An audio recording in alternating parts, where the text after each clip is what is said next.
বিকশিত ভারত জিরামজি তাংবতাংনি বিসিংটি বাইথাং চুকজাক ভারতে কিয়কজাক ভারত সানামুই মানো হनै সাকা পঞ্চায়েত মন্ত্রী কিশোর বর্মন তিনি ব রাজা খর সামগুতাং কাইসাও মানজাগৈ কক্টमा थुमाय सोंमुंनि फिरक मुंग कताल बिबि जिरामजी केरंग कामी पঞ্চায়েত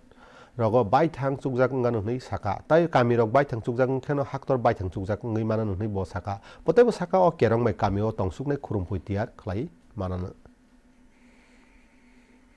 রেভিনিউ জেনারেশন হয়, অর্থাৎ সেই পঞ্চায়েতে যাতে সেখানে স্বাবলম্বী স্বনির্ভর হয়ে উঠতে পারে তার দৃষ্টিকোণ কিন্তু এই রামজি রাখা হয়েছে। তাহলে কি দাঁড়ালো? ব্যক্তির স্বনির্ভরতা, পরিবারের আত্মনির্ভরতা এবং একটা পঞ্চায়েতকে স্বনির্ভর করে গড়ে তোলার মাধ্যমে আমাদের রাষ্ট্রকে স্বনির্ভর করে গড়ে তোলা এবং